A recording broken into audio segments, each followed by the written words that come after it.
परिवार में बना रहे स्नेह और प्यार, होती रहे सदा आप पर धन की बौछार, ऐसी हो आपका अक्षय तृतीया का त्यौहार। आप सभी को अक्षय तृतीया की ढेर सारी शुभकामनाएं। साल 2025 में इस बार 30 अप्रैल बुधवार के दिन अक्षय तृतीया है और अक्षय तृतीया का अर्थ होता है जो कभी खत्म ना हो, यानी कि इस दिन किया गया शुभ कार्यों का अक्षय फल प्राप्त होता है। इस दिन किया गया दान का चाहे दान कितना भी छोटा क्यों ना हो, उसका कई गुना पुण्य प्राप्त होता है जो जन्म जन्मांतर तक मिलता रहता है।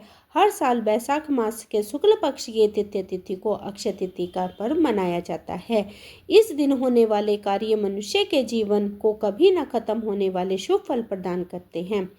इसलिए ऐसा कहा जाता है कि इस दिन मनुष्य जितने भी पुण्य कर्म या दान करता है उसे उसका शुभ फल बहुत अधिक मात्रा में मिलता है, कई गुना मिलता है और इस शुभ फल का प्रभाव फिर कभी खत्म नहीं होता है। अक्षय तृतीया को लेकर हमारे हिंदू धर्म में कई सारी मान्यताएं प्रचलित हैं।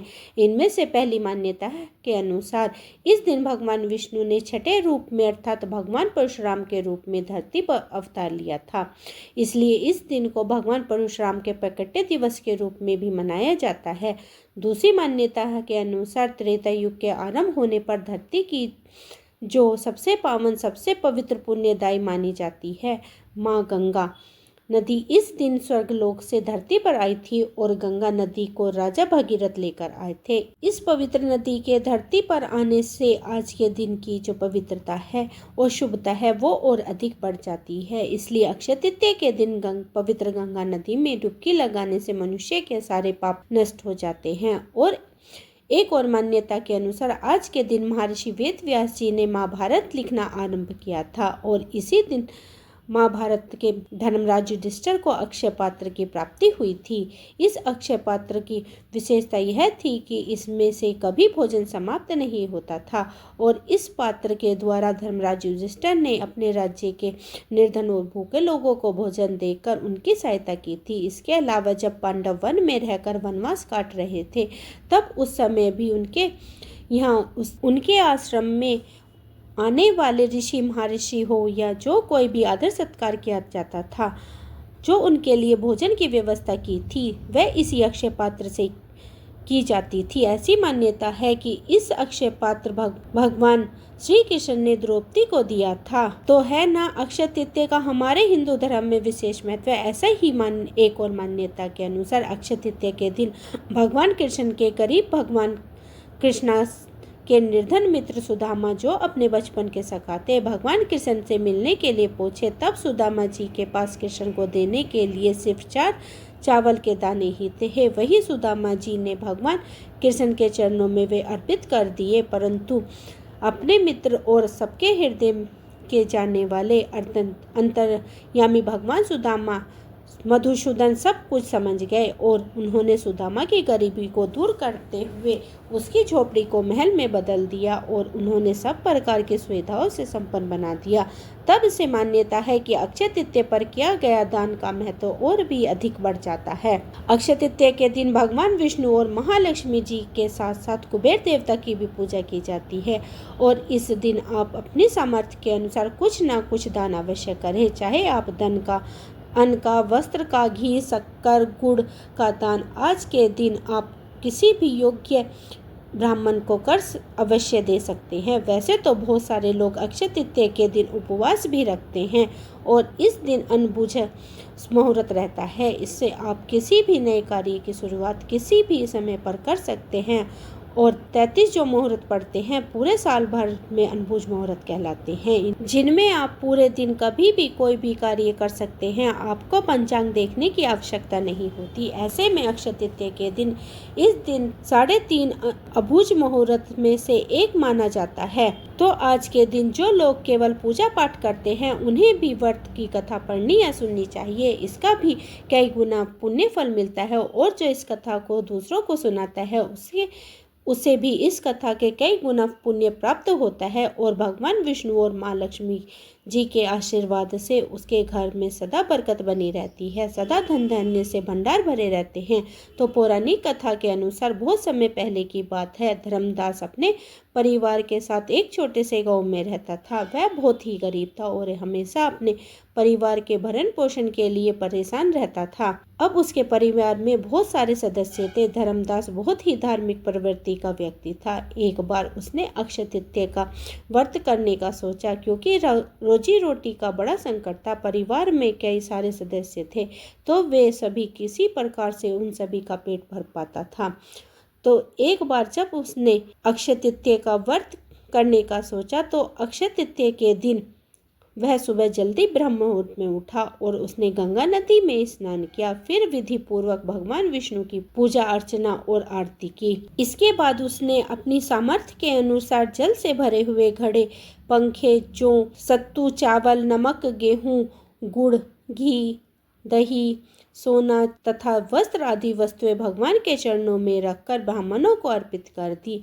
यह सब देखकर धर्मदास के जो परिवार वाले थे, वे और उसकी पत्नी ने उन्हें रोकने की कोशिश की कि हमारे घर में तो धन की, अनाज की कमी है और आप दूसरों को ये धन दान में दे रहे हो। परिवार का हर कोई सदस्य धर्मदास को समझाने की और उन्हें रोकने की कोशिश करने लगा। कहने लगा कि अगर धर्मदास इतना सब कुछ दान में दे देगा तो फिर उसके परिवार का पालन पोषण कैसे होगा। लेकिन धर्मदास अपने दान और पुण्य कर्म से बिल्कुल भी विचलित नहीं हुआ और उसने सोचे ही सम्मान सहित ब्राह्मणों को इस प्रकार कई तरह के दान दे दिए। उसके जीवन में जब भी अक्षय तृतीया का पावन पर्व आया, उसने हर बार इसी विधि विधान से पूजा पाठ की और इस प्रकार से उसने योग्य व्यक्तियों और ब्राह्मणों को दान आदि दिया। हर बार अक्षय तृतीया के दिन पूजा पाठ करने से और धन देने से धीरे धीरे धर्मदास के घर में धन संपत्ति के भंडार भरने लगे और उसकी गरीबी दूर हो गई। अब परिवार का पालन पोषण बहुत अच्छे से चलने लगा।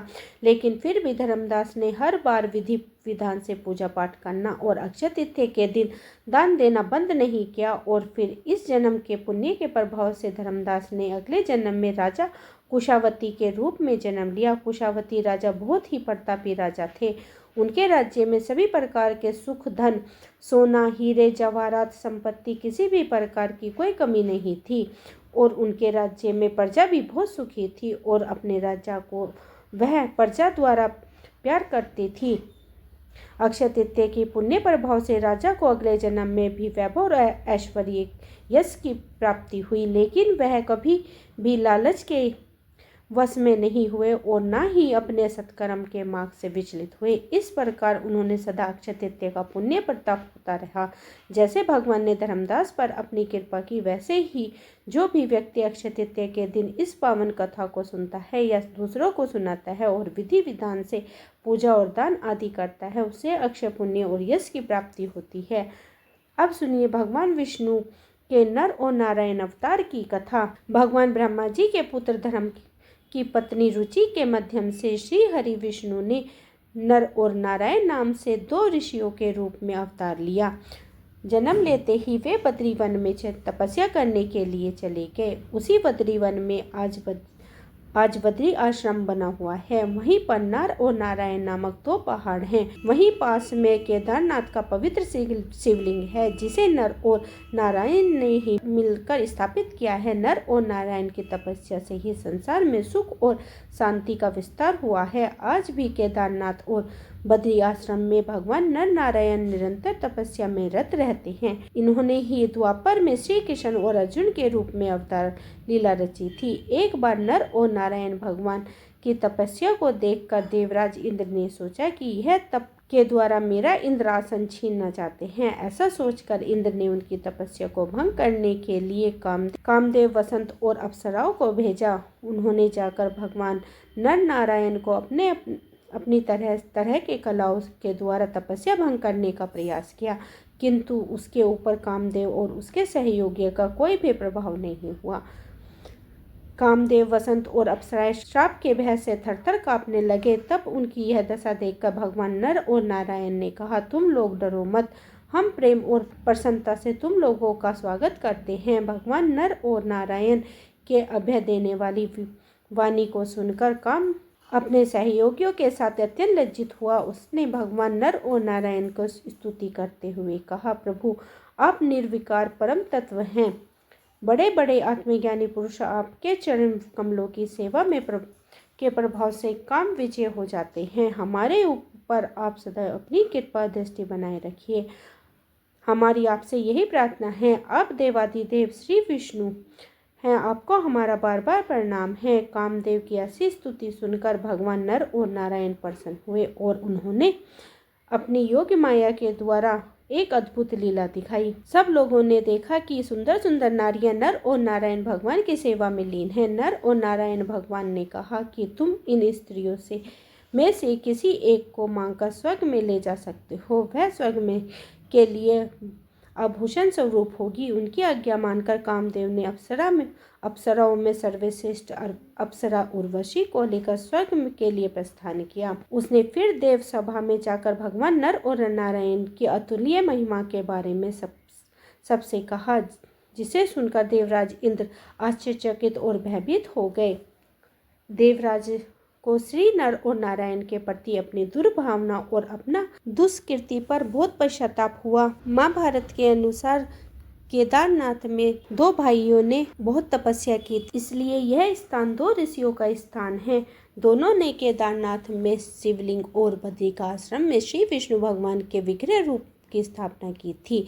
केदारेश्वर ज्योतिर्लिंग की उत्पत्ति की कथा शिव पुराण में भी तब आती है। तब नर नारायण शिव की आराधना कर रहे होते हैं। भगवान शिव की प्रार्थना करते हुए दोनों कहते हैं कि हे शिव, आप हमारी पूजा ग्रहण करें। नर और नारायण की पूजा आग्रह करने पर भगवान शिव स्वयं उस पार्थिव लिंग में आते हैं। इस तरह पार्थिव लिंग में समय गुजर जाता है। एक दिन भगवान शिव प्रसन्न होते हैं और नर और नारायण के सामने प्रकट होकर कहते हैं कि वे उनकी आराधना से अत्यंत प्रसन्न है, इसलिए वर मांगो। तब नर और नारायण कहते हैं, हे प्रभु, अगर आप प्रसन्न हैं तो लोक कल्याण के लिए कुछ कीजिए। भगवान शिव कहते हैं कि कहो, क्या कहना चाहते हो। तब नर और नारायण ने कहा कि जिस पार्थिव लिंग में हमने आपकी पूजा की है उस लिंग में आप स्वयं निवास कीजिए, ताकि आपके दर्शन मात्र से लोगों का कष्ट दूर हो सके। दोनों भाइयों के इस अनुरोध पर भगवान शिव और अधिक प्रसन्न हो जाते हैं और केदारनाथ के इस तीर्थ में केदारेश्वर ज्योतिर्लिंग के रूप में निवास करने लगते हैं। इस तरह केदारेश्वर ज्योतिर्लिंग की उत्पत्ति होती है। महाभारत के अनुसार पाप से मुक्ति होने के बाद केदारेश्वर में स्थित ज्योतिर्लिंग के आसपास मंदिर का निर्माण पांडवों ने अपने हाथ से किया था। बाद में इसका निर्माण दोबारा शंकराचार्य आदि ने करवाया। इसके बाद राजा भोज ने यहाँ पर दिव्य मंदिर का निर्माण कराया था। यह थी अक्षय तृतीया के दिन सुनी जाने वाली भगवान नर और नारायण की कथा। उम्मीद करती हूँ आज की कथा आपको पसंद आई होगी। कथा पसंद आई है तो कमेंट में लिख जय माँ लक्ष्मी। मिलती हूँ एक और नई वीडियो के साथ, तब तक के लिए हरे कृष्णा, राधे राधे।